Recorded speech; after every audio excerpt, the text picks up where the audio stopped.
The spring breeze carried a hint of magnolia as Sergeant Maya Reeves stepped onto the obstacle course. At 34, she had the unassuming presence of someone people underestimated. Average height, dark brown hair pulled back in a regulation bun, and a gaze that revealed nothing. Her standard-issue PT uniform hung loosely on her athletic frame as she methodically stretched, preparing for what should have been a routine training session at Fort Campbell. Before we jump back in, tell us where you're tuning in from, and if this story touches you, make sure you're subscribed, because tomorrow I've saved something extra special for you. None of the new recruits paid Maya much attention as they filtered onto the field. To them, she was just another instructor, another face in a sea of uniforms that blended together in the early morning haze. Maya preferred it that way. 15 years in Special Forces had taught her the value of invisibility, of being overlooked until the moment when it mattered most. The Kentucky sun was climbing steadily, promising a scorcher by midday. Maya checked her watch. 600 hours.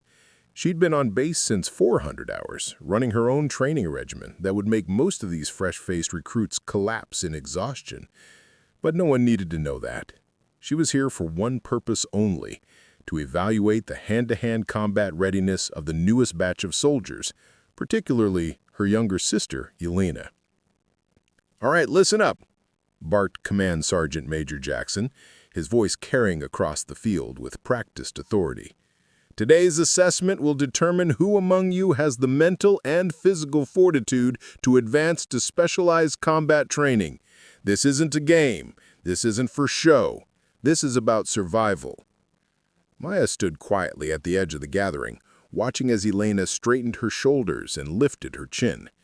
At 25, Elena was everything Maya had been at that age. Determined, focused, and desperate to prove herself in a world that constantly underestimated women in combat roles. "Each of you will face a series of opponents in rapid succession," Jackson continued. "You'll be evaluated on technique, adaptability, and mental composure under pressure. Any questions?" The recruits remained silent, some shifting nervously, others maintaining rigid postures of false confidence. Maya had seen it all before. The bravado that evaporated with the first real challenge. The quiet determination that sometimes outlasted even the most impressive physical specimens. "Let's begin with hand-to-hand basics," Jackson announced. "Find a partner and show me proper takedown techniques." The field erupted into controlled chaos as recruits paired off. Maya's eyes never left Elena, who had partnered with a recruit named Torres, a former wrestler with a reputation for being unnecessarily aggressive. Maya felt her muscles tense as she watched Torres grip Elena's arm with excessive force, yanking her forward before she was ready. Preparing and narrating this story took us a lot of time, so if you are enjoying it, subscribe to our channel. It means a lot to us. Now back to the story. "That's not regulation technique, Torres," Maya called out before she could stop herself. The field went quiet. Torres turned slowly, his eyes narrowing as he located the source of the interruption. "With all due respect, Sergeant," he said, emphasizing her rank with subtle condescension, "I was showing a more effective variation that works in real combat situations." Maya felt the familiar slow burn of anger that she had learned to control over years of being dismissed and underestimated. She stepped forward, her movements fluid and economical. "Effective for whom?" she asked quietly. "The objective is to demonstrate standard protocols before modifications are introduced. Or did you miss that part of the briefing?" Jackson approached, his expression unreadable. "Is there a problem here, Sergeant Reeves?" "No problem, Command Sergeant Major. Just a clarification on training protocols." Torres smirked, clearly enjoying what he perceived as Maya's public reprimand. "Sorry for the confusion, Command Sergeant Major. I was just trying to show a more practical application." Jackson looked between them, then nodded decisively. "Perhaps a demonstration would be beneficial for the entire group. Sergeant Reeves, would you mind showing the proper technique with Recruit Torres?" The challenge in his voice was unmistakable. Maya recognized it immediately. Not just a request for clarification, but a test. The kind of test women in her position faced daily. The constant need to prove and reprove capabilities that would be assumed in her male counterparts. "Of course," Maya said, stepping onto the mat that had been laid out for training exercises. Torres moved to join her, his confidence evident in every step. At 6'2" and built like a linebacker, he towered over Maya's 5'7" frame. The recruits gathered around, their expressions ranging from curiosity to barely concealed amusement. Even Elena looked concerned, her eyes wide as she watched her sister prepare to face someone nearly twice her size. "Standard takedown demonstration," Jackson announced. "Torres, you'll attack. Sergeant Reeves will defend and counter. Begin when ready." Maya centered herself, feet shoulder-width apart, weight balanced evenly. Torres circled her like a predator, clearly relishing the opportunity to put an officer, especially a female one, in her place. "Don't worry, Sergeant," he said, loud enough for others to hear. "I'll go easy on you." The comment rippled through the gathered recruits, eliciting a few poorly suppressed snickers. Maya didn't react. She'd heard worse, much worse, throughout her career. Instead, she remained perfectly still, her breathing steady, her eyes tracking Torres's movements with practiced precision. When Torres lunged, it was with the overconfidence of someone who believed victory was assured by size alone. His right arm extended to grab her shoulder, a basic intimidation tactic designed to establish dominance through physical control. What happened next occurred so quickly that many of the observers would later disagree about the sequence of events. As Torres's hand made contact with Maya's shoulder, she moved, not away from the pressure as he expected, but into it. Her left hand came up to secure his wrist, while her right forearm created a fulcrum point at his elbow. Using his own forward momentum, she pivoted, dropped her center of gravity, and applied precise pressure to his joint. Torres found himself airborne, his world inverting as Maya executed a perfect hip toss that sent him crashing onto the mat with a resounding thud that knocked the wind from his lungs. Before he could process what had happened, she had transitioned smoothly into a joint lock that rendered him completely immobile. The entire exchange had taken less than 3 seconds. "That," Maya said, calmly, releasing Torres and stepping back, "is the standard protocol takedown and immobilization technique, as outlined in the Combat Training Manual, Section 4, Paragraph 3. Silence enveloped the training area.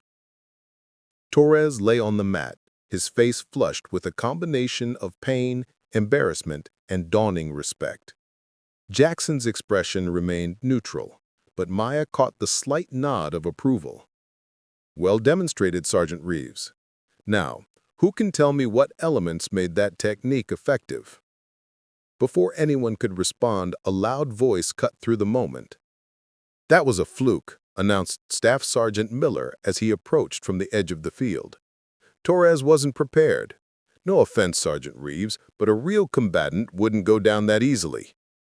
Miller was notorious on base, a decorated combat veteran with traditional views about women in combat roles. His arrival shifted the energy of the entire training session, introducing an undercurrent of tension that hadn't been there before. "Is that right, Staff Sergeant?" Maya asked, her voice betraying nothing of the frustration building inside her. "With all due respect," Miller continued, emphasizing the phrase in a way that suggested none was actually intended. "These recruits need to understand real-world conditions. Choreographed demonstrations don't prepare them for actual combat." Maya had encountered this attitude throughout her entire career, the implication that her skills were somehow theoretical rather than battle-tested, despite her extensive combat record. "Perhaps another demonstration would be instructive," Jackson suggested, his tone making it clear this was not a request. "Staff Sergeant Miller, would you care to assist?" Miller squared his shoulders, a confident smile spreading across his face. "Happy to, Command Sergeant Major. Always willing to help the training process." "For this demonstration," Jackson announced, "we'll simulate multiple attackers to show how techniques must adapt under pressure. Staff Sergeant Miller will select 2 additional opponents to approach sequentially." Miller's smile widened. "Vaughn, Rodriguez, you're with me." He had chosen well. Vaughn was a former MMA fighter before joining the Army, and Rodriguez had been state wrestling champion 3 years running. Together with Miller, they represented a significant challenge even for experienced combatants. Maya knew exactly what was happening. This was no longer about training recruits. This was about putting her in her place, about reinforcing the hierarchy that Miller and others like him desperately wanted to maintain. For a moment she considered objecting, pointing out that this demonstration had strayed far from the original training objective. But something stopped her, the sight of Elena watching intently, along with the other female recruits whose expressions reflected the same battles they fought daily. Sometimes, Maya realized, the most important lessons weren't found in training manuals. "Parameters," Maya asked Jackson, maintaining her professional demeanor. "Continuous engagement. No breaks between opponents. Standard combat rules apply. Demonstrate effective techniques without causing serious injury." Maya nodded, once again centering herself on the mat. The morning sun had climbed higher, casting her shadow sharp and defined against the ground. The entire training field had gone silent, even the usual background noise of other drills fading as word spread about what was happening. Miller approached first, his stance confident but cautious. He had seen what happened to Torres and wouldn't make the same mistakes. He circled Maya slowly, looking for openings, testing her defenses with feints designed to reveal her strategy. Maya remained perfectly still, conserving energy, giving away nothing. Her face was a mask of professional concentration, but inside, a familiar calm had settled over her. The clarity that came in moments when everything extraneous fell away, leaving only the essential elements of survival. When Miller finally committed to his attack, it was with a combination meant to overwhelm: a driving forward step followed by a grappling maneuver designed to use his superior weight and strength. It was textbook execution, the kind of move that worked against opponents who fought by the same rule book. But Maya had learned long ago that the standard rule book rarely applied to her reality. Instead of retreating or attempting to match Miller's strength directly, she recognized his momentum and redirected it. As his arms extended to grapple, she stepped inside his reach, using his forward motion to unbalance him, while delivering a precise strike to pressure points that momentarily disrupted his coordination. The redirection was so smooth that Miller found himself stumbling forward, his attack converted into awkward vulnerability. Before he could recover, Maya had executed a sweep that took his legs from under him, depositing him unceremoniously on the mat. Without pausing, she pivoted to face Vaughn, who was already moving in, having anticipated Miller's quick defeat. His approach was more measured, a fighter's stance with hands raised to protect his centerline. Vaughn was dangerous in different ways than Miller: younger, faster, with formal training in multiple fighting disciplines. He threw a controlled jab, testing Maya's reflexes, followed immediately by a hook that would have connected solidly had she been where he expected. But Maya had already shifted, reading his intentions in the subtle weight transfers that telegraphed his strategy. She evaded the hook and countered with a combination that targeted the vulnerable transition points between his practiced movements. Where his training created expectations, she introduced variables, changing levels unexpectedly, attacking from angles his muscle memory wasn't prepared to defend. Within moments, Vaughn found himself caught in a joint manipulation that used his own resistance against him. The harder he fought, the more secure the hold became. With a controlled application of pressure, Maya guided him to the ground, immobilizing him beside the still recovering Miller. Rodriguez, watching his teammates fall in rapid succession, approached more cautiously. As a wrestler, his strategy relied on closing distance, establishing grips, and controlling through superior position. He feinted forward, then back, trying to create patterns that would draw Maya into his preferred engagement range. She recognized his strategy immediately. The careful management of space, the patient setup for a decisive takedown. It was a methodical approach that had likely served him well in structured competitions with clear rules and expectations. Maya had learned combat in environments where rules were often the first casualty. When Rodriguez finally committed to his attack, a well-executed level change that would have transitioned seamlessly into a double-leg takedown, Maya was already moving. Instead of defending the takedown directly, she redirected his penetration step, using his forward drive to create rotational force that compromised his structural integrity. The redirection was so fluid that Rodriguez never fully registered what had happened until he was already falling, his carefully planned attack transformed into uncontrolled vulnerability. Maya completed the sequence with a controlled restraint that pinned him securely without causing injury. From the moment Miller had initiated the attack to Rodriguez's final immobilization, exactly 28 seconds had elapsed. The silence that followed was absolute. 3 of the base's most physically imposing and combat-experienced personnel lay on the training mat, each neutralized with an efficiency that defied conventional expectations. Maya stood in their midst, her breathing barely elevated, posture composed as if she had done nothing more strenuous than walk across the room. Command Sergeant Major Jackson was the first to break the silence. That, recruits, is why we never make assumptions about our opponents based on appearance alone. Miller struggled to his feet, his face flushed with a complex mixture of emotions.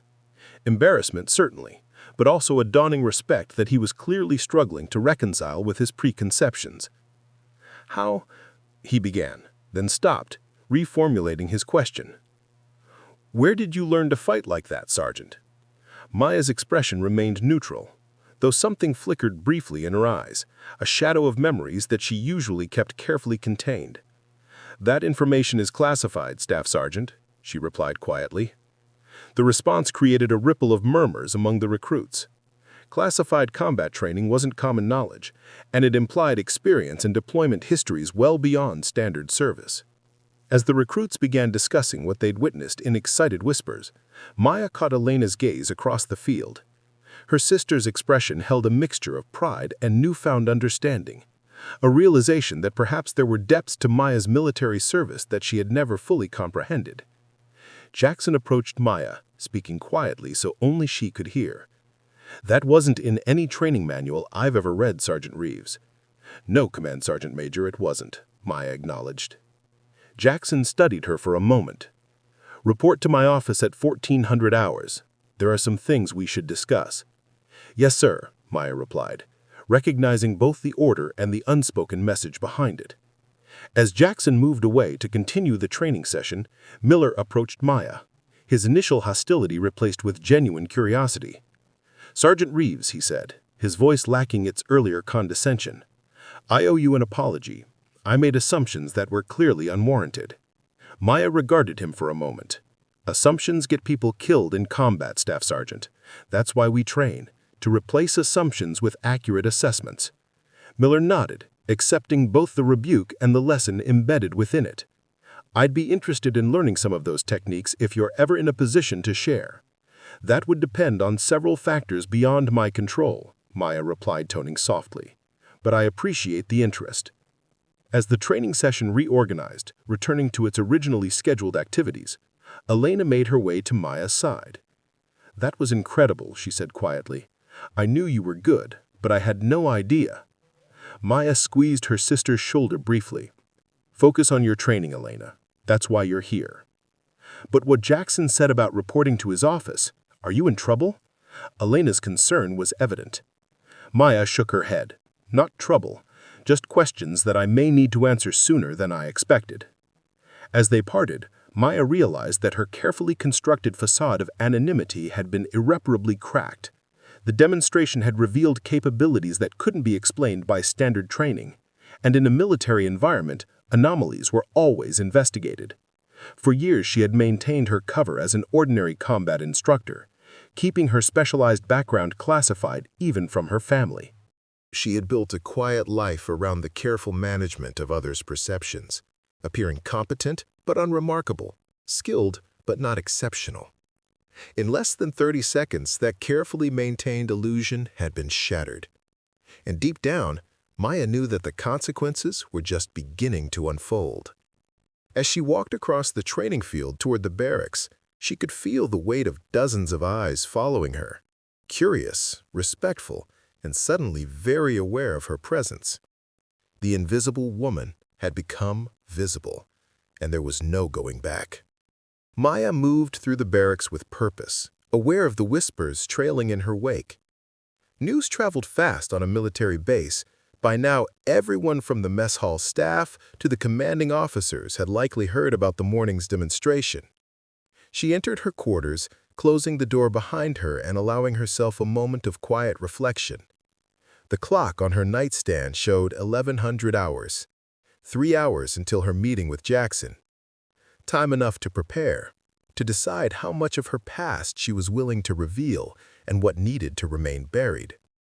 She removed her uniform jacket, revealing a slender but muscular frame marked by scars that told stories she rarely shared.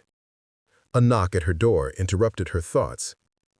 "Come in," Maya called, quickly pulling her t-shirt back on. Elena stepped inside, closing the door carefully behind her. Her expression was a mixture of awe and uncertainty, as if seeing her older sister for the first time. "The entire base is talking about what happened," Elena said, perching on the edge of Maya's meticulously made bed. "Torres is claiming you must have had special forces training. Rodriguez is saying you moved like nothing he's ever seen before. And Miller—" She paused, a small smile playing at her lips. "Miller hasn't said much of anything, actually, just looks thoughtful." Maya sighed, leaning against her desk. "People talk. It'll blow over."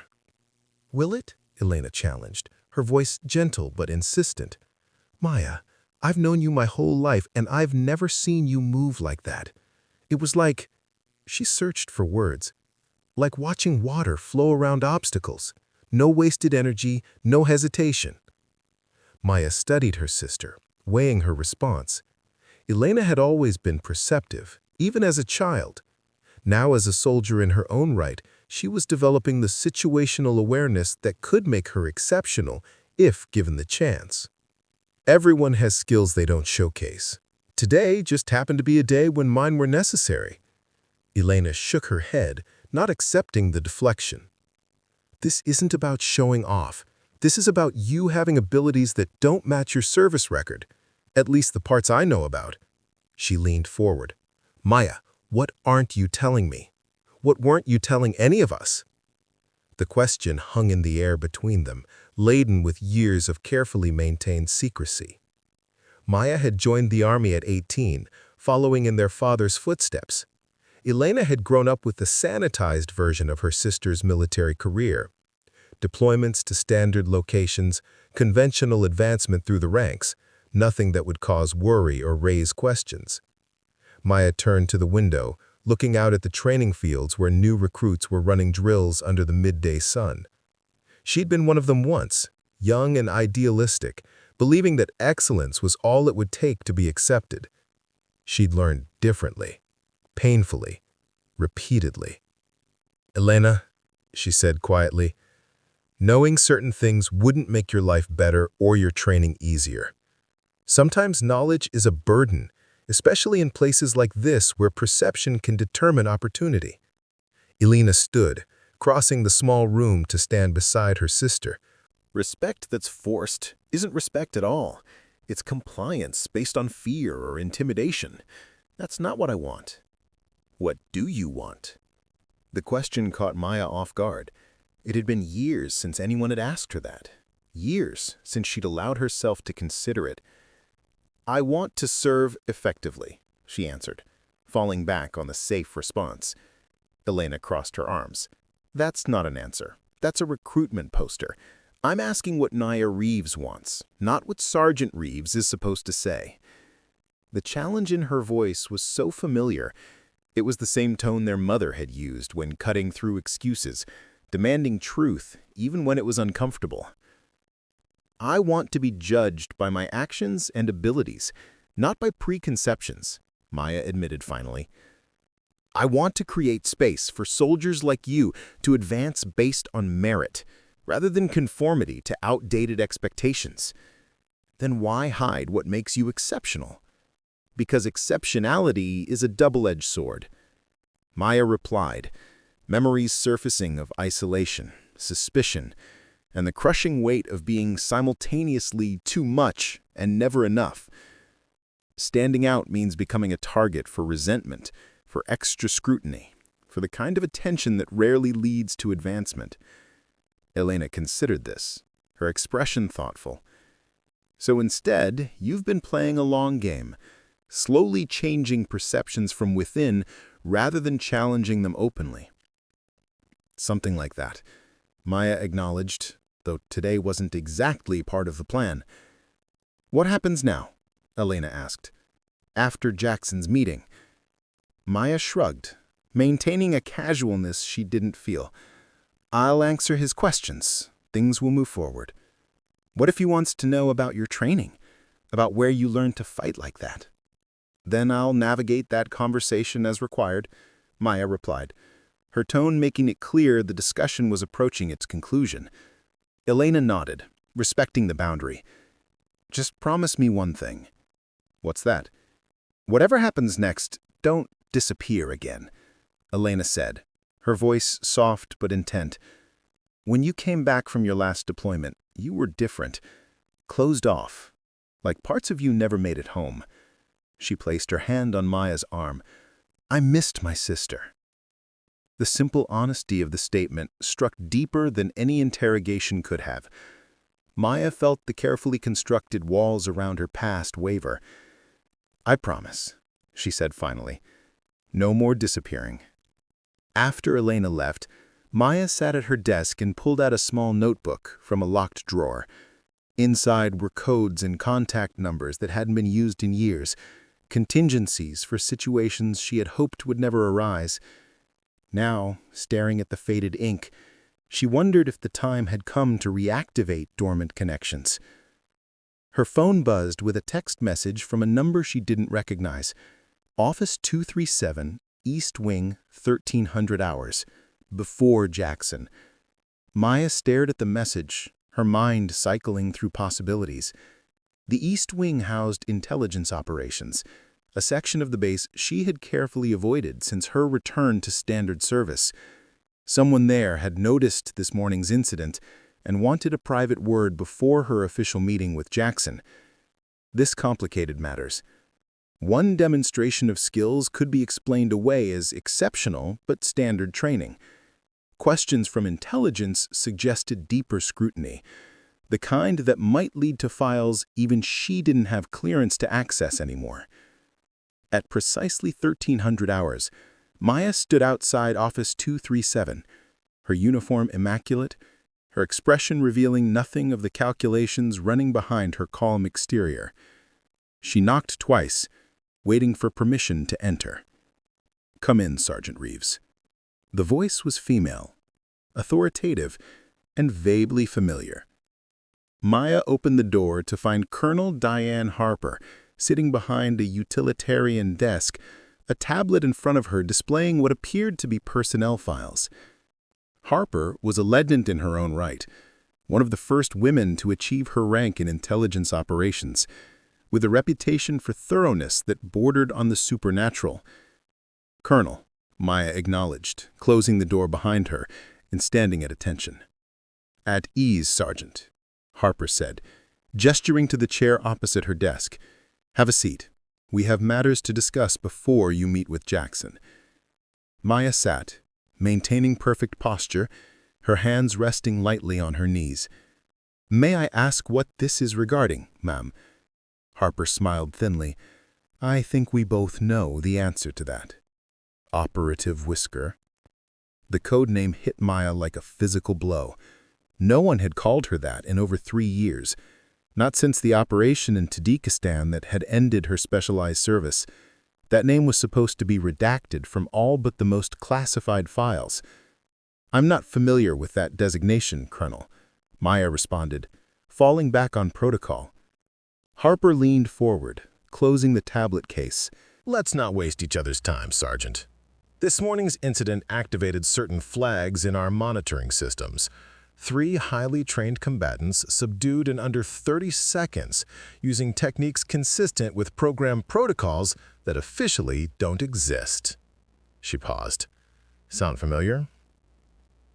Maya remained silent, her expression neutral. Your file says you were injured during a standard reconnaissance mission 3 years ago, Harper continued. Medical discharge from active combat duty, rehabilitation, then reassignment as a training officer. She tapped the closed tablet. But we both know that's not the complete story, don't we? With respect, Colonel, my service record speaks for itself. Your visible service record? Yes, Harper agreed. The one that's accessible to standard military personnel. The one your sister can find if she knows where to look. She opened a drawer and removed a paper file stamped with clearance levels Maya hadn't seen in years. This is the file that matters for our conversation. She opened it, revealing pages of heavily redacted text interspersed with photographs, surveillance images, operational briefings, after-action reports. Maya recognized some of them. Missions that officially never happened in places where American forces were never deployed. Program Obsidian, Harper said, watching Maya's reaction carefully.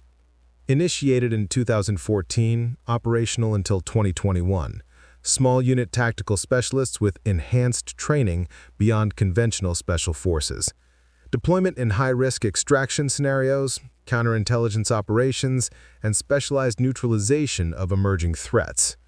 She turned a page. 23 operatives trained. 17 survived. Of those, only 12 remained mentally and physically stable enough for continued field operations. Maya's pulse quickened, though her expression betrayed nothing. Program Obsidian had been classified at the highest levels, a joint experimental initiative combining advanced combat training with psychological conditioning designed to create operatives capable of functioning in environments that would break conventional soldiers. The program was terminated after the Tajikistan incident. Too many questions, too many complications. The remaining operatives were either reassigned with cover identities or, she paused, managed through other channels. Why are you telling me this, Colonel? Maya asked, her voice steady, despite the alarm bells ringing in her mind. Harper closed the file. Because in approximately 30 minutes, you're going to meet with Command Sergeant Major Jackson, who has questions about your combat capabilities. He's a good soldier, but he doesn't have clearance for the truth. I need to know how you plan to handle that conversation. Maya considered her response carefully. I plan to attribute my skills to advanced combatives training and practical experience from my deployments. And when he asks about the specific techniques you employed, the ones that aren't taught in any official program? Adaptations developed through personal experience. Nothing that requires special explanation. Harper studied her, assessment evident in her sharp gaze. That might have worked if it had been just Taurus, maybe even Miller. But Rodriguez spent 2 years attached to a special operations unit in Syria. He's seen enough to know the difference between advanced standard training and something else entirely. She leaned back in her chair. Your cover is compromised, Sergeant. The only question is how we manage the fallout. The implication hung in the air between them. In the shadow world of classified operations, managing fallout could mean many things, few of them positive for the individual involved. What are you suggesting, Colonel? Maya asked, her voice steady despite the alarm bells ringing in her mind. Harper closed the file. Because in approximately 30 minutes, you're going to meet with Command Sergeant Major Jackson, who has questions about your combat capabilities. He's a good soldier, but he doesn't have clearance for the truth. I need to know how you plan to handle that conversation. Maya considered her response carefully. I plan to attribute my skills to advanced combatives training and practical experience from my deployments. And when he asks about the specific techniques you employed, the ones that aren't taught in any official program, adaptations developed through personal experience, nothing that requires special explanation. Harper studied her, assessment evident in her sharp gaze. That might have worked if it had just been Taurus, maybe even Miller. But Rodriguez spent 2 years attached to a special operations unit in Syria. He's seen enough to know the difference between advanced standard training and something else entirely. She leaned back in her chair. Your cover is compromised, Sergeant. The only question is how we manage the fallout. The implication hung in the air between them.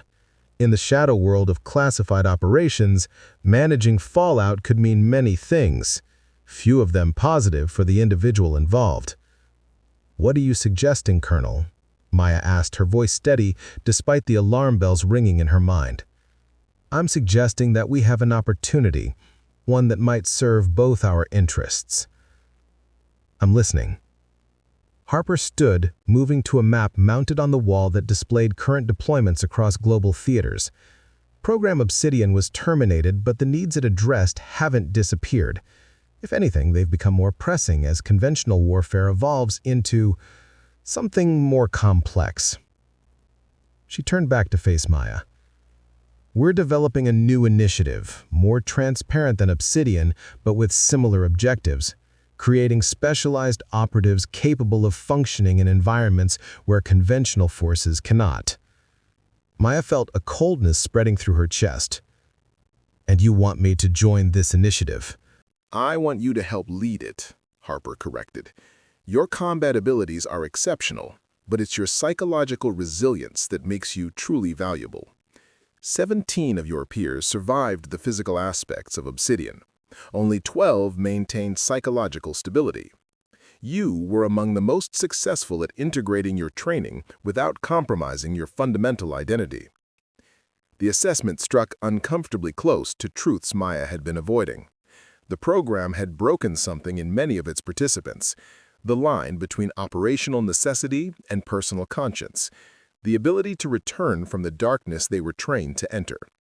What exactly are you proposing, Colonel? A transition from your current role to a specialized training position, official cover as an advanced combatives instructor, actual role as program developer and talent assessor for the next generation of specialized operatives.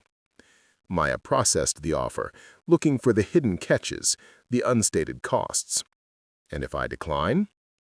Harper's expression remained neutral, but her tone conveyed the weight of her next words. Then we face a security situation.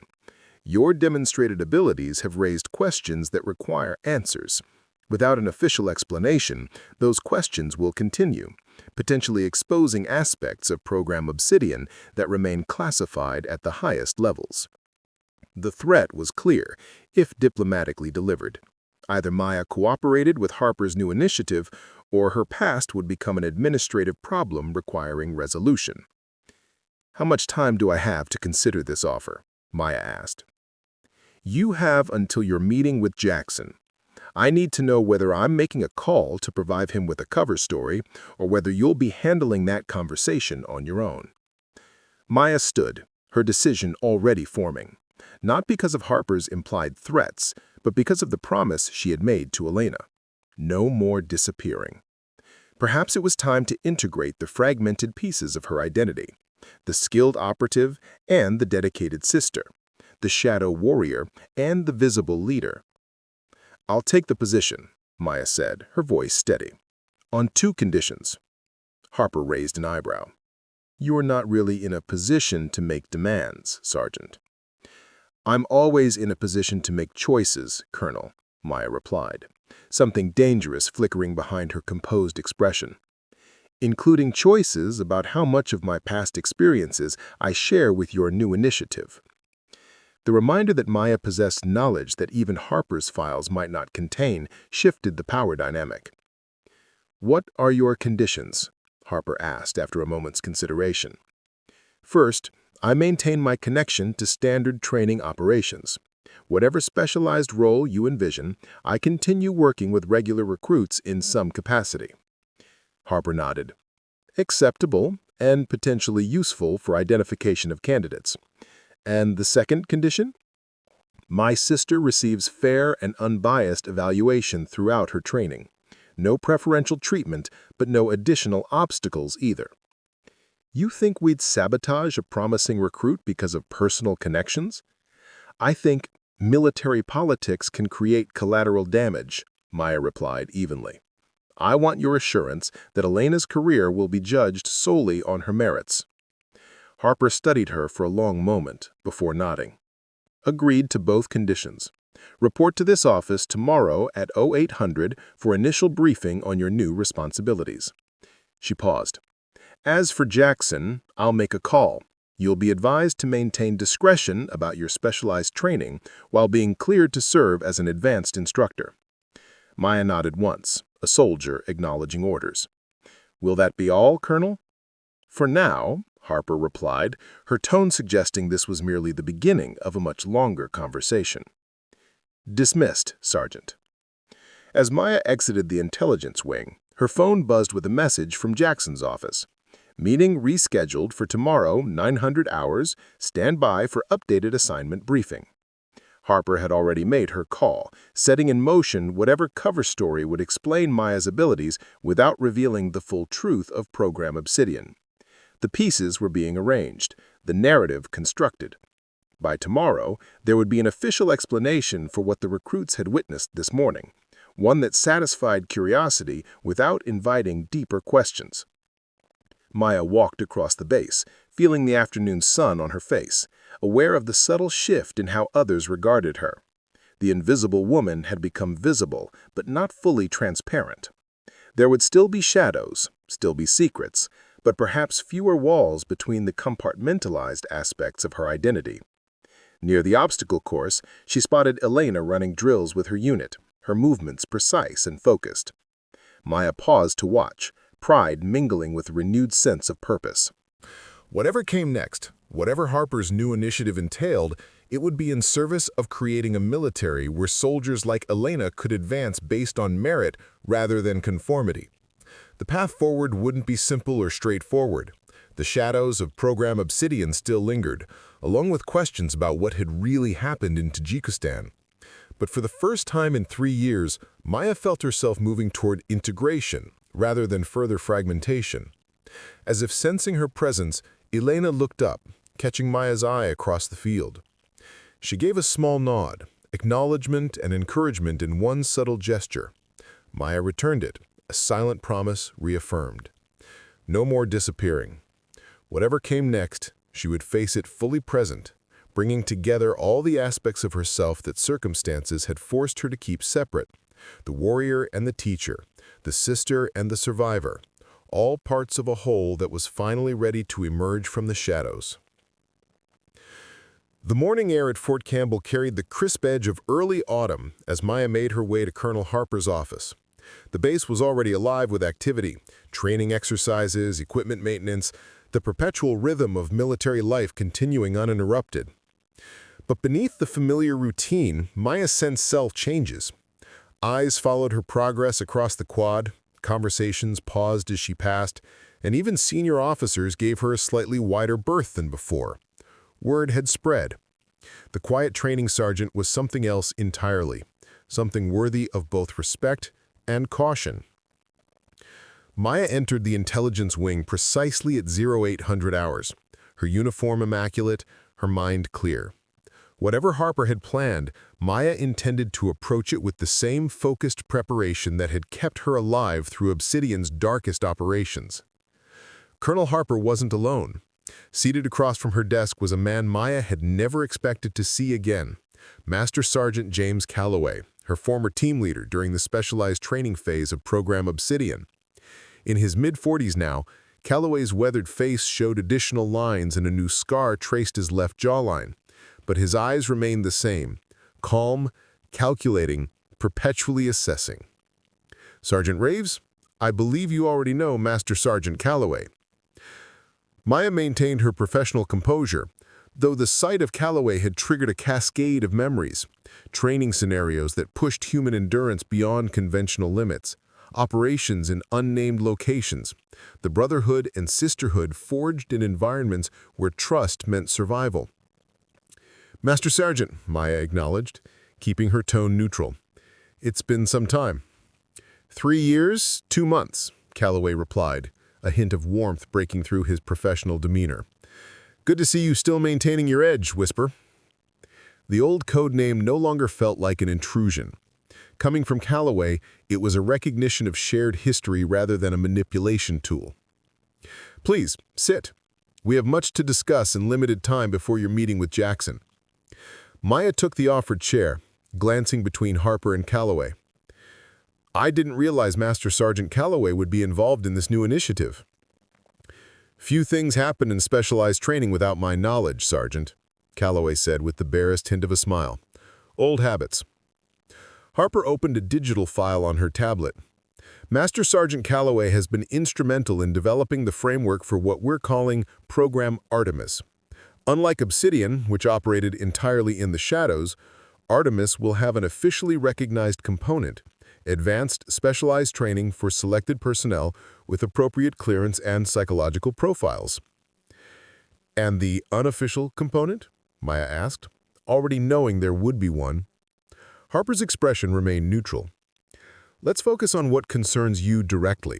Your new assignment has two aspects. Officially, you'll serve as an advanced hand-to-hand combat instructor, working with both standard recruits and specially selected candidates. Unofficially, you'll be assessing potential candidates for deeper inclusion in Program Artemis. What exactly are you looking for in these candidates? Maya asked. Calloway leaned forward. The same qualities that made you exceptional in Obsidian, but without the psychological fracturing the program caused in many participants.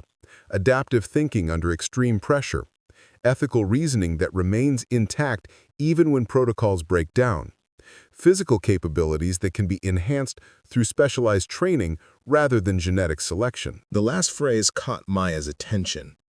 Genetic selection wasn't part of Obsidian. A weighted silence filled the room. Harper and Calloway exchanged glances that confirmed what Maya had long suspected. There had been aspects of Obsidian hidden even from its participants.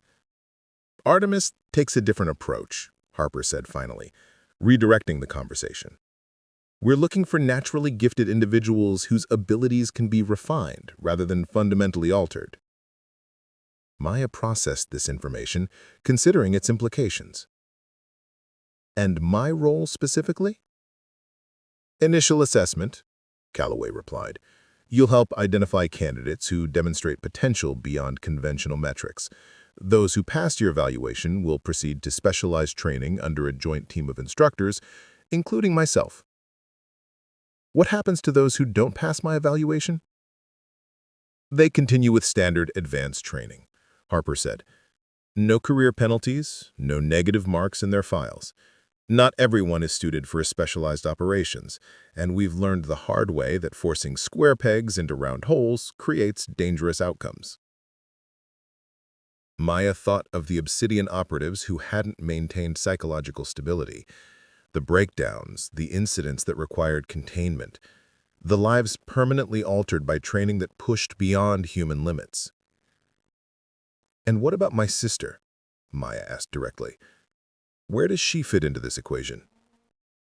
Harper's expression remained neutral. Recruit Reeves will be evaluated according to standard protocols, as we agreed. If she demonstrates aptitude for advanced training, she'll be considered like any other candidate.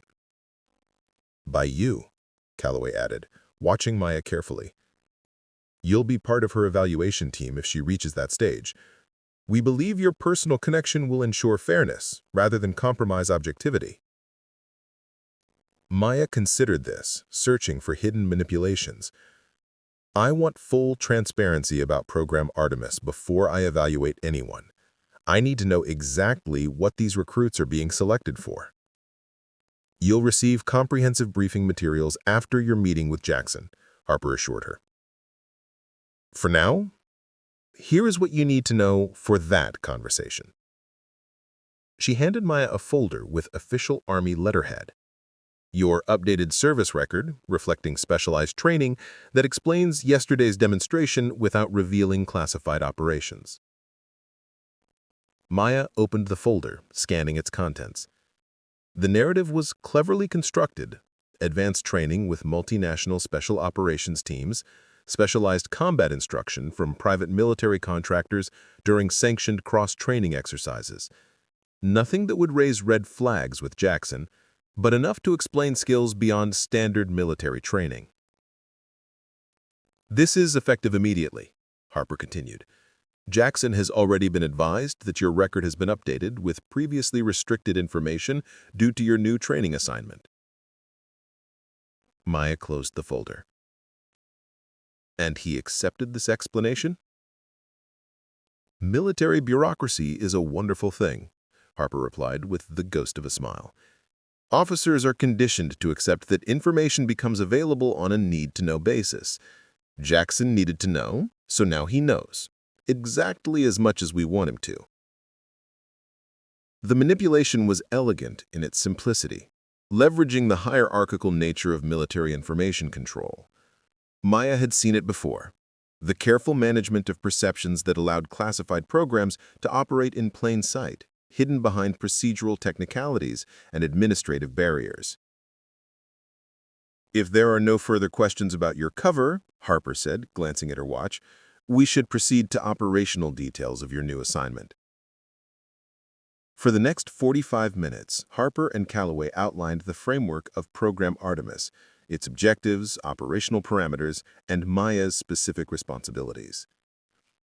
Unlike Obsidian, which had focused primarily on creating assets for high-risk infiltration and neutralization, Artemis emphasized adaptive response to emerging threats in increasingly complex environments. The battlefield has changed.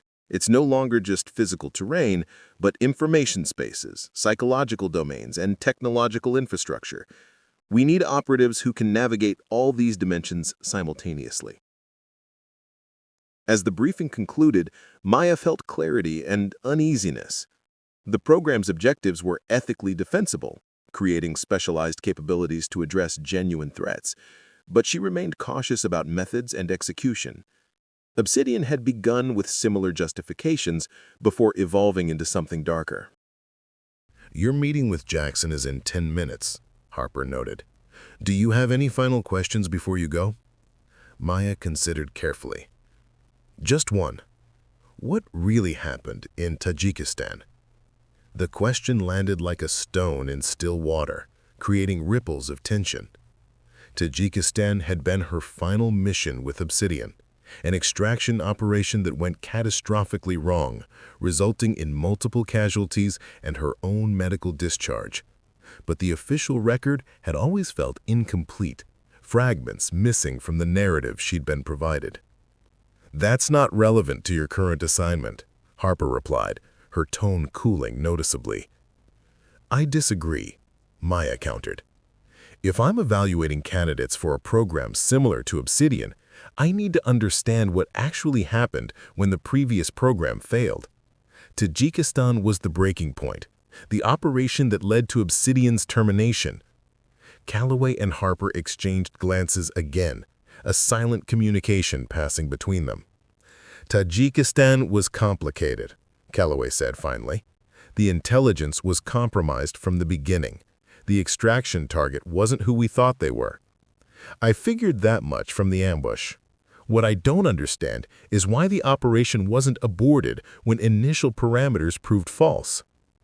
"Because the real objective wasn't the extraction," Harper said, her words measured carefully. "We were bait."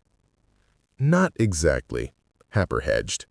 "The extraction was legitimate, but there were additional objectives that team leaders weren't briefed on. The operation served multiple intelligence purposes, including testing the loyalty of Obsidian operatives." Maya concluded, the pieces finally aligning. "That's why support was deliberately delayed when the situation deteriorated. You were watching how we'd respond when protocols failed." Calloway's expression confirmed her assessment. "For what it's worth, your actions in Tajikistan are the reason you're sitting here now. When everything went sideways, you maintained mission integrity while prioritizing team survival. Others might have abandoned either the mission or their teammates. You found a third path."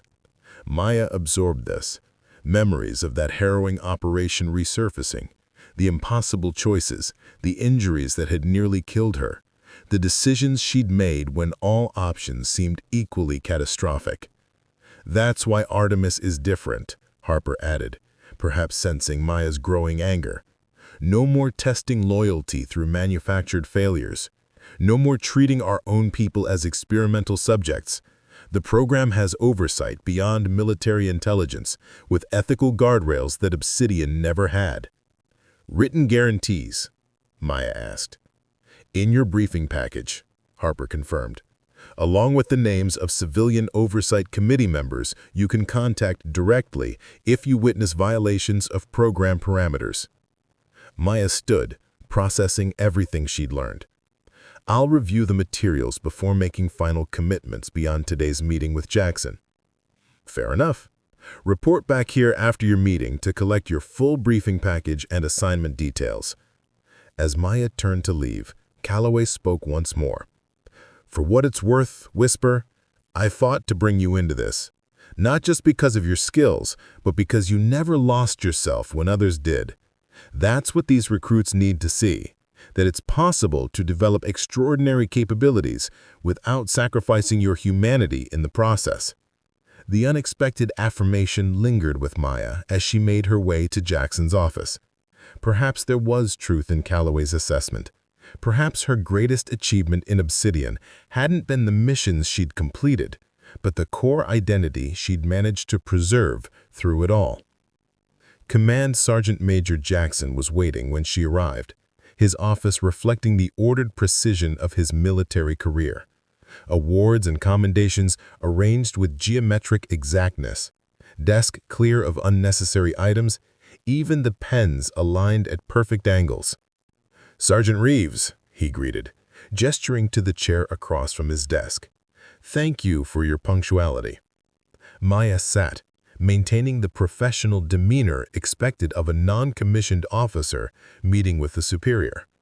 Of course, Command Sergeant Major. Jackson studied her for a moment before speaking. I've received some interesting updates to your service record, Sergeant. Updates that explain quite a bit about yesterday's demonstration. Yes, sir. Some aspects of my training have been restricted until now due to operational security considerations. Jackson nodded, accepting the explanation without visible skepticism. I understand you've been reassigned as an advanced combatives instructor, effective immediately, while maintaining some of your standard training responsibilities. That's correct, sir. The timing is convenient, Jackson observed. Almost as if yesterday's incident triggered a reassessment of your assignment. Maya met his gaze directly. Military resources should be allocated where they provide maximum benefit, sir. Perhaps yesterday clarified where my skills could best serve the Army's objectives. A hint of a smile touched Jackson's usually stern features. Diplomatically put, Sergeant. He leaned back in his chair. I've been in this man's army for 27 years. Long enough to recognize when there's more happening than what appears in official records. Maya remained silent, neither confirming nor denying his implication. I'm not asking questions I'm not cleared to have answered, Jackson continued. I just want to be clear about one thing. My primary concern is the welfare and development of the soldiers under my command, including your sister. I share that concern, Command Sergeant Major. Good. Then we understand each other. Jackson pushed a folder across his desk. These are the recruits identified for advanced combatives training under your new assignment. You'll notice recruit Reeves isn't on the list. Maya opened the folder, scanning the names. 12 recruits, including Torres and Rodriguez, but not Elena. May I ask why, sir? Because I want absolute transparency in her evaluation. She'll be assessed for advanced training by other instructors with my direct oversight. If she qualifies on merit alone, not because her sister is making the determination. The decision reflected exactly what Maya had requested from Harper, fairness without favoritism or prejudice. That Jackson had independently arrived at the same approach spoke well of his leadership principles. I appreciate your attention to this matter, sir, Maya said, closing the folder. There's something else, Jackson added. In light of your expanded responsibilities, I'm recommending you for promotion to Staff Sergeant. The paperwork has already been submitted. The announcement caught Maya by surprise. A promotion would provide increased authority and access, potentially valuable for navigating the complexities of her dual assignment. Thank you, sir. I'm honored by your confidence. Jackson stood, signaling the meeting's conclusion. You begin your new assignment tomorrow at 0600. The advanced training facility in Building 237 has been prepared for your use. Any questions, Sergeant? No, sir. I'm clear on my responsibilities. Dismiss then. And Sergeant Reeves, as she reached the door. Whatever you did before arriving at Fort Campbell, it prepared you well for what comes next. Remember that when you're training these recruits. The comment, delivered with genuine respect, stayed with Maya as she made her way back to the intelligence wing to collect her briefing package from Harper. Colonel Harper was alone when Maya returned, Calloway having departed for other duties. She handed over a secure tablet and a small access card. Everything you need to know about Program Artemis. The tablet is biometrically secured to you alone. It won't function for anyone else. Review it carefully before your first training session tomorrow. Maya accepted the materials. And my current quarters? Remain the same for now, though you'll have access to expanded facilities as needed for your new role. She paused. Have you decided? About full commitment to Artemis? Maya clarified. I'll give you my answer after reviewing these materials, but provisionally, yes, assuming the program operates as you've described. Harper nodded, accepting this conditional engagement. Fair enough. We need your skills, Sergeant Reeves, but more importantly, we need your perspective. Obsidian taught us what happens when operational objectives override ethical considerations. Artemis needs people who remember those lessons. As Maya left the intelligence wing, she felt a curious lightness. Not freedom from responsibility, but freedom from the compartmentalization that had defined her existence since returning from Tajikistan. The separate aspects of her identity were beginning to align, creating the possibility of integration rather than continued fragmentation. Near the barracks, Maya spotted Elena leading her squad through an exercise on the parade ground, her movements precise, her commands clear and confident. In that moment, Maya saw not just her little sister, but a soldier coming into her own strength, finding her path just as Maya had years earlier. Their journeys might differ in details, but the essential challenge remained the same: how to develop extraordinary capabilities while maintaining the core humanity that gave those capabilities meaning and direction. Perhaps that was the ultimate lesson Maya could offer, not just to Elena, but to all the recruits she would now train. The path of exceptional ability was fraught with temptations to become something other than human, something merely functional, merely effective. But true strength lay in remaining connected to the values and relationships that made the journey worthwhile in the first place. Maya touched the tablet secure against her side, already planning how she would approach tomorrow's first training session. The recruits would expect techniques and tactics, the mechanical aspects of advanced combat. She would give them those, but also something more essential: perspective on what it meant to develop extraordinary capabilities without losing sight of ordinary humanity. That balance had saved her in Tajikistan when all other options failed. Perhaps teaching others to find it for themselves was the most important mission she had yet undertaken. The advanced training facility in Building 237 bore a little resemblance to standard military classrooms.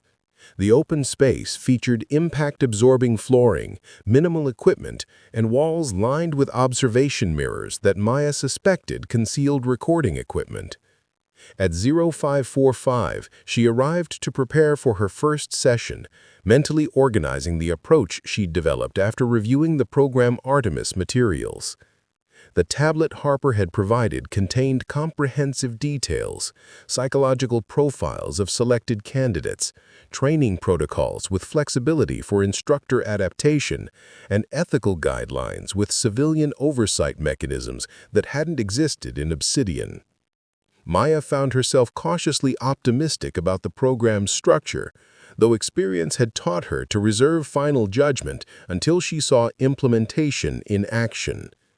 At precisely 0600, the facility door opened and 12 recruits filed in, including Torres and Rodriguez, whose expressions reflected a mixture of anticipation and wariness. They lined up in standard formation, backs straight, eyes forward, the picture of military discipline. Maya studied them, seeing beyond their composed exteriors to the subtle tells of their psychological states: the slight tension in Rodriguez's shoulders, the carefully controlled breathing of Torres, and the almost imperceptible fidgeting of others in the line. These were the details Obsidian had taught her to recognize, the micro-expressions that revealed what words concealed. "At ease," she instructed, her voice carrying in the open space. "Form a semicircle and take a seat on the floor."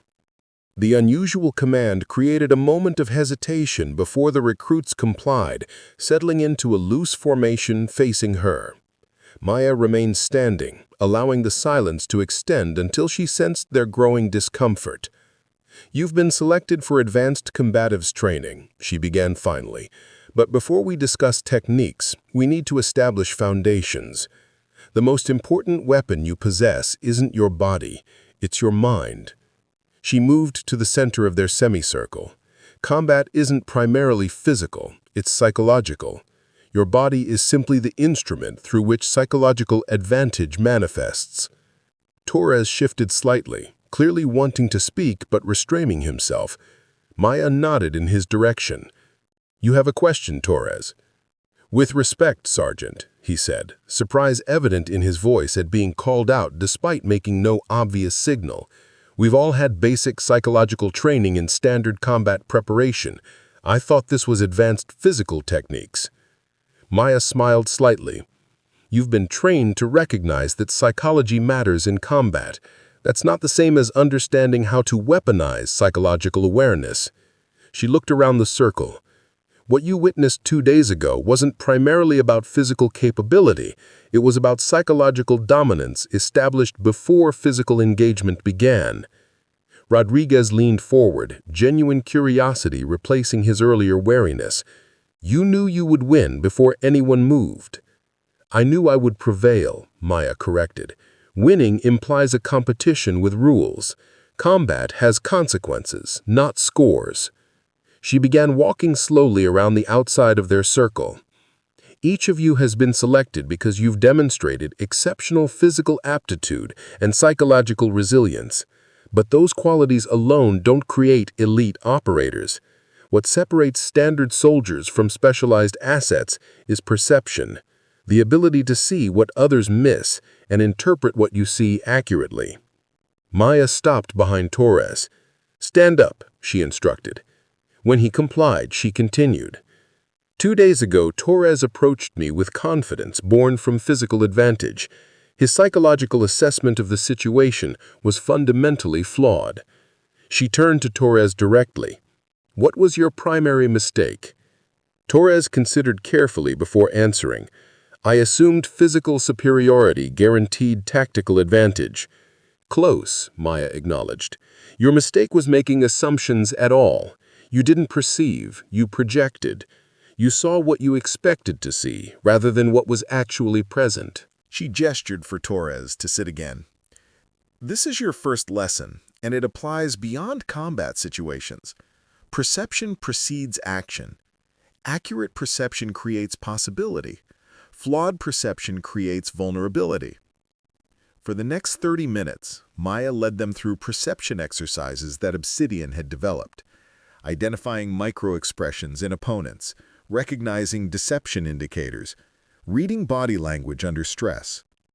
The recruits transitioned from skepticism to fascination as they began to see dimensions of human interaction they had previously overlooked. "Now," Maya said, moving to the center again, "we'll integrate perception with physical response. Rodriguez, attack me however you choose." Rodriguez stood, his earlier confidence tempered by new awareness. He circled Maya cautiously, assessing rather than assuming. When he finally moved, his attack was controlled and precise, a combination meant to test rather than overwhelm. Maya evaded with minimal movement, allowing his attack to flow past her while she maintained optimal position. "Better," she commented. "You're perceiving rather than projecting. But you're still thinking sequentially, attack followed by response. Elite combatives require simultaneity, perception and action as a unified process." She demonstrated with a fluid movement that redirected Rodriguez's momentum while establishing her own advantageous position. "Feel the difference? I'm not reacting to you, I'm shaping the environment we're both navigating." For the remainder of the session, Maya guided the recruits through progressive exercises that challenged their conventional understanding of combat. By the final hour, even the most skeptical participants were demonstrating noticeable shifts in approach, less reliance on brute force, greater attention to perceptual advantage, more fluid adaptation to changing circumstances. "That's enough for today," Maya announced as they completed the final drill. "Before next session, I want each of you to observe 3 different conflict situations, any scale, any context, and identify the perceptual factors that influenced outcomes. We'll discuss your observations tomorrow." As the recruits filed out, Torres lingered behind. "Sergeant Reeves," he began, uncharacteristic uncertainty in his voice, "I want to apologize again for my attitude during our first encounter. I completely misread the situation." "That's why you're here, Torres. Not because you made a mistake, but because you recognized it. That capacity for recalibration is rare and valuable." Torres nodded, accepting both the criticism and the implicit endorsement. "This training isn't what I expected." "The most valuable training rarely is," Maya said. "See you tomorrow, Torres." After he left, Maya remained in the empty facility, reviewing mental notes on each recruit's performance. Most showed promise, particularly Rodriguez, whose adaptability exceeded initial assessments. The question now was how many would successfully integrate the psychological dimensions with physical techniques as training progressed. Her tablet chimed with a message from Harper. "First observation assessment complete. Results promising. Continue as planned. Additional candidate added to tomorrow's roster pending your approval." Maya opened the attached file, expecting another recruit profile. Instead, she found Elena's evaluation results from her separate assessment, scores that placed her in the top percentile across multiple categories. "Assessment conducted by independent instructors with Jackson's oversight," Harper's note continued. "Recommendation for advanced training based solely on performance metrics. Your decision whether to include or maintain separation." The situation presented exactly the dilemma Maya had anticipated, balancing professional responsibilities against personal relationships. Elena had earned her place in the advanced program through merit alone, but including her created potential complications for both Maya's authority and Elena's training experience. As Maya considered her options, the facility door opened unexpectedly. Calloway entered, his expression suggesting he already knew about Harper's message. "Thought I might find you here, caught in the classic leadership trap. Damned if you do, damned if you don't." "You've seen Elena's evaluation," Maya stated rather than asked. "I administered part of it," Calloway confirmed. "She's exceptional. Different strengths than yours, but similar potential. The question is whether including her helps or hinders both your objectives." Maya set down the tablet. "What would you do?" "In Obsidian, we would have separated family members without hesitation," Calloway replied. But Artemis is supposed to be different, built on integration rather than compartmentalization. Maybe that principle should extend to personal connections as well. This perspective aligned with Maya's evolving philosophy since returning from Tajikistan. That fragmentation of self, whether professional from personal or mind from body, created vulnerabilities rather than strengths. "I'll include her," Maya decided, "with additional oversight from you or Jackson to ensure objectivity in evaluations." Calloway nodded approval. "I'll make the arrangements." He paused, then added, "There's something else you should know. Intelligence has identified increased activity from the network connected to Tajikistan. Nothing concrete yet, but patterns suggesting operational preparation." The information landed like ice in Maya's veins. "Here?" "Unknown," Calloway replied, "but significant enough that Harper wanted you informed. Security protocols around Artemis have been enhanced as a precaution." Maya processed this development, calculating potential implications. If elements connected to her final Obsidian mission were active again, it added layers of complexity to her current assignment and potential danger to those around her, including Elena. "Does this change your decision about including your sister?" Calloway asked, reading her concern. Maya considered carefully before responding. No. Separating her wouldn't increase her safety. It would just reduce my ability to ensure it. She met Calloway's gaze directly. But I want full intelligence updates on this situation, not filtered summaries. I'll tell Harper, he agreed. For what it's worth, I think you're making the right call. Integration over fragmentation. After Calloway departed, Maya completed her session notes and headed toward the mess hall, her mind still processing the implications of potential Tajikistan connections resurfacing. As she entered, conversations quieted momentarily before resuming at lower volume, the phenomenon she'd been experiencing since her combat demonstration. Elena waved from a table in the corner, her expression suggesting she'd already received news about her advanced training selection. Maya collected her meal and joined her, noting the barely contained excitement beneath her professional composure. "Heard you impressed some important people," Maya said as she sat down. Elena grinned. Jackson actually smiled when he gave me the news. A real smile, not his usual grimace that passes for approval. Her expression grew more serious. "But there's something else, isn't there? You're my supervisor for the advanced training?" "One of them," Maya clarified. "Calloway and Jackson will provide additional oversight." "To make sure there's no favoritism," Elena nodded, understanding. "Makes sense." She leaned closer. "Is it true what they're saying? That this isn't just advanced training, but selection for something else?" Maya maintained her neutral expression. "What makes you ask that?" "The way the assessment was structured, it wasn't just physical capabilities. There were scenario-based evaluations, psychological assessments, even tests that seemed designed to measure how I process information under stress." The observation confirmed what Maya had already recognized.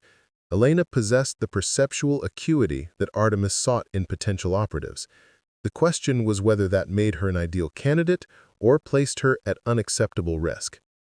"Advanced training has multiple components," Maya answered carefully. "Some recruits will progress through all of them, others will specialize in areas that match their aptitudes." Elena studied her sister's face. "There's something you're not saying." Before Maya could respond, a shadow fell across their table. Staff Sergeant Miller stood there, his demeanor markedly different from their previous encounter. "Sergeant Reeves?" he acknowledged Maya, then nodded to Elena. "Recruit Reeves. Congratulations on your selection for advanced training." "Thank you, Staff Sergeant," Elena replied professionally. Miller hesitated, clearly wanting to say more but constrained by the public setting.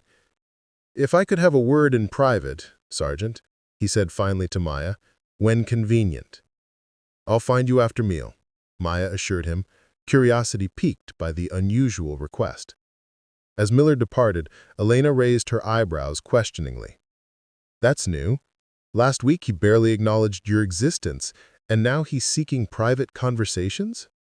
"Perspectives change," Maya said simply. "Sometimes rapidly when confronted with evidence that contradicts assumptions." They finished their meal discussing more general matters, upcoming training schedules, base gossip, news from home. But throughout, Maya remained aware of undercurrents flowing beneath the surface conversation. Elena's unspoken questions about what advanced training truly entailed, Maya's concerns about potential threats resurfacing from her past, the implications of bringing her sister into a program connected, however tangentially, to the shadows of Obsidian. After leaving Elena, Maya found Miller waiting near the administration building, his posture suggesting both urgency and discomfort. "Thank you for meeting me, Sergeant," he began as she approached. "I'll be direct. I've been assigned to security detail for Program Artemis effective tomorrow, and I wanted to clear the air before we begin working together." Maya hadn't expected this development. "I wasn't aware you had the clearance level for Artemis security." "I didn't until yesterday," Miller admitted. "Expedited approval based on Jackson's recommendation." He paused, visibly struggling with what came next. "I owe you an apology, not just for doubting your abilities, but for the attitude behind that doubt. I've spent 20 years believing that certain roles required certain types of people. You demolished that belief in 30 seconds. The admission clearly cost him considerable pride, making it all the more significant. Maya recognized the potential value of having Miller's perspective within Artemis, someone whose fundamental assumptions have been challenged, creating the possibility for genuine transformation. "Apology accepted," she said, "though I'm more interested in how this experience changes your approach moving forward than in rehashing the past." Miller nodded. "That's fair. I can't erase 20 years of ingrained thinking overnight, but I can commit to reassessing assumptions I once considered certainties." He met her gaze directly. "And I can ensure the security protocols for your training sessions are implemented with the seriousness they deserve." "I appreciate that," Maya said, "especially with my sister now included in the program." "I heard," Miller acknowledged. "She earned it. Her performance metrics were exceptional, completely on her own merits." The confirmation from someone without reason to flatter provided additional reassurance that Elena's inclusion wasn't preferential treatment. As they parted ways, Maya felt cautious optimism about the evolving dynamics surrounding Program Artemis. Miller's transformed perspective, Jackson's fair oversight, Calloway's experienced mentorship. Yet beneath this optimism ran a current of vigilance, heightened by the news of potential Tajikistan connections reactivating. Maya had learned through painful experience that the past rarely remained contained, especially pasts marked with the kind of operations Obsidian had conducted. The next morning brought fresh challenges. Elena joining the advanced training cohort, Miller integrating with the security team, and intelligence updates suggesting continued activity from networks potentially connected to Tajikistan. Maya navigated these developments with the focused attention that had defined her operational career, maintaining awareness of multiple dimensions simultaneously without becoming fixated on any single factor. The training session progressed effectively, with Elena quickly demonstrating the perceptual acuity Maya had observed in their childhood, an intuitive understanding of human dynamics that training could refine but not create. The other recruits accepted her presence without evident resentment, recognizing her capabilities just as they had come to respect Maya's. As weeks passed, the advanced training cohort evolved from individual recruits into an integrated unit with specialized capabilities. Maya's approach, emphasizing perception, psychological awareness, and integrated mind-body response, produced results that exceeded Harper's expectations, creating operators who could function effectively across diverse scenarios with minimal support. Throughout this period, Maya maintained heightened vigilance regarding the intelligence concerning Tajikistan connections, reviewing security protocols daily and implementing additional precautions around Elena's movements. The potential threat remained abstract, activity patterns without specific targeting information, but Maya's instincts, honed through years of high-risk operations, detected something building beneath the surface of routine military life. 3 months into the training program, as Maya was reviewing assessment reports in her office, Calloway appeared at her door, his expression conveying urgency before he spoke. "We've intercepted communications," he said without preamble. "The Tajikistan network has a confirmed operative in the vicinity of Fort Campbell. Target unknown, but timing suggests connection to Artemis." Maya set aside her reports. Timeline. "Intelligence indicates movement within the next 48 hours, Calloway replied. "Harper has authorized enhanced security measures for all Artemis personnel." "Including the trainees?" "Especially the trainees," Calloway confirmed. "They represent the program's future capability. We're implementing full protective protocols effective immediately." Maya processed this information, calculating potential scenarios and responses. "What about Elena? She's connected to me and the program, potentially making her a high-value target if they're seeking leverage." "Already addressed," Calloway assured her. "She's being moved to secure quarters with round-the-clock security. Miller's heading the detail personally." The irony wasn't lost on Maya. The man who had once dismissed her capabilities was now responsible for protecting her sister. Yet she found genuine confidence in this arrangement, having witnessed Miller's transformation from skeptic to ally over the preceding months. "I want to be part of the active response team," Maya stated, "not just defensive measures." Calloway nodded, having anticipated this request. Harper expected that. You'll be briefed at 1800 hours on the interception plan. Until then, continue normal operations to avoid alerting the operative that we are aware of their presence. The remainder of the day passed in a state of heightened alertness, masked by routine activities. Maya conducted training sessions as scheduled, her outward demeanor revealing nothing of the operational preparations occurring simultaneously. Elena, informed of the security concerns though not their specific connection to Tajikistan, accepted the protective measures with the disciplined composure she'd developed through training. At 1800 hours, Maya joined Harper, Calloway, and a select response team in a secure briefing room, where intelligence analysts presented their assessment of the developing threat. The operative entered the country through conventional channels, using credible cover as a civilian contractor. Movement suggests surveillance of base perimeter and schedule analysis for potential infiltration. Profile matches known Tajikistan network methodologies. Harper took over, outlining the interception strategy. Rather than waiting for their move, we're implementing a controlled encounter. Intelligence suggests they'll attempt reconnaissance at these locations. She indicated points on the displayed map. We'll establish presence at all three, with primary interception team at the most probable location. And if they don't appear, Maya asked, then we maintain enhanced security and reassess, Harper replied. But operational patterns suggest they're working on a rigid timeline. They'll make their move within the specified window. The briefing continued with detailed role assignments and communication protocols. Maya would lead the primary interception team, with Miller coordinating base security and Calloway overseeing the operation from command center. The plan balanced proactive intervention with defensive containment, lessons learned from Obsidian's occasionally excessive focus on offensive capabilities at the expense of protective measures. As the briefing concluded, Calloway pulled Maya aside. "There's something else you should know," he said quietly. "Intelligence analysis indicates high probability that this operative was involved in Tajikistan." The information shifted Maya's perspective on the developing situation. This wasn't just a potential threat to Artemis. It was a direct connection to her past, to the operation that had ended her Obsidian career and left questions that remained unanswered. "How certain is this assessment?" 87% confidence based on methodology signatures, Calloway replied. "If accurate, this operative knows you and has specific motivation beyond general program disruption." Maya absorbed this implication, recalibrating her approach to the coming encounter. "I'll adjust the interception plan accordingly." The following evening found Maya positioned at the primary surveillance point, leading a team of 4 operatives with specialized training in covert interception. Intelligence had identified this location, a maintenance access point with minimal security camera coverage, as the most probable site for reconnaissance activities based on observed patterns. 3 hours into the surveillance, motion detection sensors at the secondary location triggered alert protocols. Maya received the notification through her secure communications link, along with Calloway's assessment. Possible diversion, maintain primary position.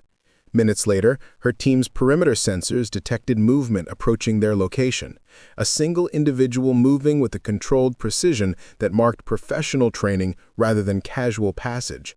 Maya signaled her team to ready positions while she maintained visual contact through enhanced optics. The figure that emerged from the shadows moved with familiar rhythms, the distinctive operational patterns Maya had observed in Tajikistan. Even without facial recognition, she knew with certainty this was no random operative. This was someone specifically connected to her final Obsidian mission. As the figure approached the access point, Maya initiated the interception sequence. Her team moved with coordinated precision, establishing containment positions while she approached directly, becoming the visible focus that would draw the operative's attention while her team secured the perimeter. The operative spotted her immediately, freezing momentarily before shifting into offensive posture. Maya recognized the stance, the same combat methodology she'd encountered in Tajikistan during the extraction operation that had gone catastrophically wrong. "You're surrounded," she called out calmly. 4 operators with clear lines of sight. Surrender's your only viable option. The operative remained motionless, assessing options with the calculated patience of someone extensively trained in high-risk scenarios. When they finally spoke, the voice confirmed Maya's suspicions. "Echo 29 Victor," they said, using her old Obsidian designation. "Or do you prefer Sergeant Reeves now?"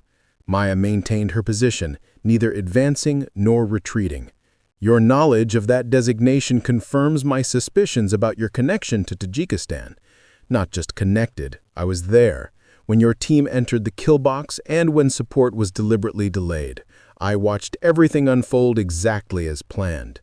The confirmation hit Maya with physical force. This wasn't merely someone from the opposing network. This was an architect of the operation that had nearly killed her and had ended Obsidian. "Why are you here?" Maya demanded, maintaining professional detachment despite the personal connection. "To deliver a warning," the operative replied. "Program Artemis is compromised from within, just as Obsidian was. History is repeating itself while you train the next generation of expendable assets." Before Maya could respond, her communication link activated with Calloway's urgent voice. "Secondary site breach confirmed. Base security compromised. Possible internal assistance." The operative smiled slightly, clearly aware of the developing situation. "You should be asking yourself who authorized the intelligence that brought me to your attention and why they wanted me intercepted by you specifically." Maya processed this implication against her knowledge of Artemis's structure and Harper's operational decisions. The patterns suddenly clarified. The timing of intelligence reports, the specific assignment of personnel, the elaborate interception plan that had drawn key security assets away from the base itself. "This is a diversion," Maya realized aloud. "You're meant to occupy our response capability while the actual operation proceeds elsewhere." "Very good," the operative acknowledged. "Though diversion suggests I'm working with them, I'm not. I'm here independently because someone needed to warn you before more operatives are sacrificed, like your team was in Tajikistan." Maya's communication link erupted with urgent updates, security breaches at multiple points, coordinated infiltration of restricted areas, evidence of insider assistance. The situation was deteriorating rapidly, transforming from controlled interception to active defense. "My sister," Maya realized suddenly. "If this is connected to Tajikistan, they'll target connections to me." The operative's expression shifted subtly. "They already have. Elite Unit Northwest Quadrant moving towards secure quarters. Your security chief is engaging, but he's outmatched." Maya activated her emergency command override. "All units, Priority 1 security breach." Maya moved with fluid efficiency that transcended standard combat parameters, systematically disabling the extraction team while maintaining Elena's safety as absolute priority. Her movements reflected not just physical training, but complete integration of perception and response, the culmination of everything she had taught her advanced trainees over the preceding months. Miller, recognizing the threat she presented, attempted to use Elena as leverage, a critical miscalculation that revealed his fundamental misunderstanding of what he had witnessed during Maya's demonstration months earlier. He had seen technical proficiency, but missed the essential truth. Maya's exceptional capability stemmed not from technical skill alone, but from absolute clarity of purpose aligned with deep connection to core values. The confrontation ended with Miller and his team neutralized, Elena secured, and response teams arriving to establish containment. In the aftermath, as medical personnel attended to Elena's injuries, Calloway approached Maya with confirmation that the intelligence from the surrendered operative had proven accurate, revealing a compromised network within Artemis that extended beyond Miller to elements within intelligence operations itself. "Harper's being questioned," he informed her quietly. "Initial evidence suggests she wasn't directly involved, but may have been manipulated by compromised analysts feeding her selected intelligence." Maya nodded, maintaining her position beside Elena's medical transport. The operative claimed this was a repeat of Tajikistan, expendable assets being sacrificed for hidden objectives. "There are parallels," Calloway acknowledged, "but one critical difference. This time, we stopped it before the sacrifice occurred." He placed a hand briefly on Maya's shoulder. "You stopped it, by integrating what Obsidian taught you with what you learned after leaving it behind." In the days that followed, as Elena recovered and Artemis underwent comprehensive security restructuring, Maya reflected on the operative's warnings and the patterns that had nearly repeated from Tajikistan. The fundamental lesson clarified with new significance. Exceptional capability created exceptional vulnerability unless anchored in human connection and clear ethical boundaries. This was the essential perspective she had been teaching her trainees, that their advanced capabilities gained meaning and sustainability only when integrated with core humanity rather than separated from it. The lesson had saved Elena, neutralized the compromised network, and perhaps pointed toward a new evolutionary path for specialized training programs like Artemis. 6 months later, Maya stood before a new group of candidates, the second cohort selected for advanced training under revised protocols that emphasized integration rather than compartmentalization. Elena, now recovered and promoted to instructor status herself, stood beside her sister as they prepared to begin the session. "Before we start," Maya addressed the assembled recruits, "understand this fundamental truth. The exceptional capabilities you'll develop here are tools, not identity. Your value doesn't come from what you can do, but from why you do it and who you remain while doing it."